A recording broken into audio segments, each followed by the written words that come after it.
उसके बाद जब हम वहाँ से गए तो हमें रूम का बताया गया और रूम का बताने के बाद हम साइड टेस्ट के लिए हमें वहाँ पड़ेंगे। बायोडाटा फॉर्म फिल कराए। बायोडाटा फॉर्म फिल करने के बाद काफी देर वहाँ पर लगी थी। रमजान थे तो हमें तकरीबन 2-3 बजे तक उन्होंने फ्री कर दिया होगा टोटली। ठीक है, फ्री करने के बाद हम वापस रूम में आए हैं। रूम में आने के बाद हमने नमाज वगैरह पढ़ी जोहर की, फिर उसके बाद असर की। असर की नमाज पढ़ने के बाद हमने वेट किया अफ्तारी का और अब आते हैं डे 2 पे, क्योंकि डे 2 पे मेरा शुरू हुआ साइकिल। डे 2 पे शुरू हुआ साइकिल में जाके उन्होंने ऐसे वगैरह पिक्चर स्टोरीज और फाइटर स्टोरीज। जो पिक्चर स्टोरी मुझे आई थी वो थी औरत कह रहे हैं या लड़की कह रहे हैं, वो बेंच पे बैठी हुई थी और जो दूसरी फाइटर स्टोरी थी एक पर्दा सा था उससे हाथ बाहर आ रहा है। ठीक है, आपने इसको एक्सप्लेन करना है किस तरह भी आपको जो भी सेम में। ठीक है, उसके बाद बैट वगैरह हुआ, टेस्ट हुए और फर्दर प्रोसेस हुआ। उसके बाद हमारा वहाँ से वापस आने के बाद हमारे ग्रुप बना दिए गए। हमारे वहाँ पर हुआ GTO टेस्ट हुआ। GTO टेस्ट जब GTO आया तो हम गवर्नमेंट टेस्टिंग में सबसे पहले साथ गए उसके हमारे साथ लेक्चर 8 में ये सीन होता है कि आपको 2 टॉपिक देते हैं और आपको एक टॉपिक में बोलना होता है। तो जो मुझे टॉपिक आए थे वो 2 थे, मुझे याद तो नहीं है। एक तो मेरे साथ था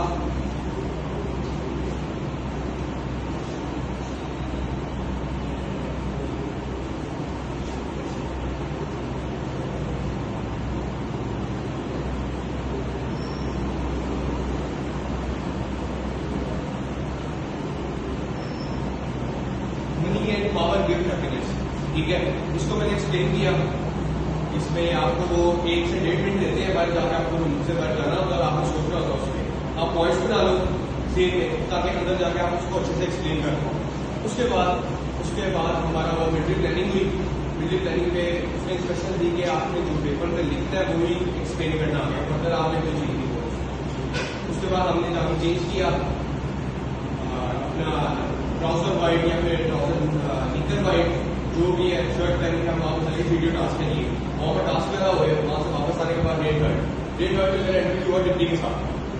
जो मेरा इंटरव्यू हुआ काफी अच्छा गया था। कॉन्फिडेंस मेरा काफी बूस्ट था उस टाइम, क्योंकि मैं यहाँ पर आता था तो 2 क्वेश्चन डिप्टी के अगर आपको याद हो, 2 क्वेश्चन डिप्टी के एक सिचुएशन डाली थी उसने, जिसमें उसने मेरे से पूछा कि अगर आप किसी लड़की से प्यार करते हो, ठीक है, आपके अब्बू मान गए हैं, अम्मी नहीं मान गई, तो आप क्या करोगे? मैंने इसको एक्सप्लेन किया उसे, तो लास्ट उसने यही कहा कि मान नहीं रहे। तो मैंने तो उसे जवाब दिया, मैं आपको बता नहीं सकता क्योंकि सबके जवाब डिफरेंट हो सकते हैं। सर ने मना किया आपका जो भी आपने ये कैसे डिस्कस करना है लड़कों से नहीं करना, क्योंकि लड़कों की सही डिफरेंट है, आपकी डिफरेंट है। अगर आप उनके साथ भी करोगे तो ये आपके लिए मसला बनेगा, उसके लिए भी मसला बनेगा। और जो एक और था, एक और उसने मुझे ये क्वेश्चन किया था कि 20 करोड़ अगर आपको दिया जाए तो आप क्या करोगे? ये 2 सवाल उसने मुझे याद है जो ये किए।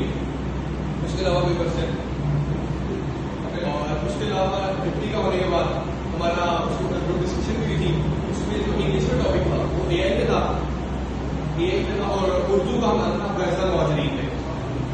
ये 2 टॉपिक आए थे हमें। और डे 4 पे फ्री थे ऑलमोस्ट। डे 4 पे हमारे ऑब्स्टेकल उससे पहले इंस्ट्रक्शन थी कि आपने ऑब्स्टेकल वगैरह पॉइंट वगैरह मेंशन थे, तो मेरे 7 ऑब्स्टेकल हुए थे।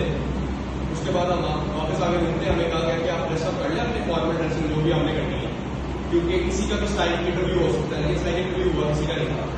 और फिर जब लास्ट डे था वापसी आने वाला, सारी पैकिंग वगैरह की सुबह उठ के वापस आए हैं। वहाँ पर वेट किया, वहाँ पर वेटिंग एरिया था, जिनके री हो थे वो री करवाया उन्होंने और बाकी वहाँ से वापस आ गए।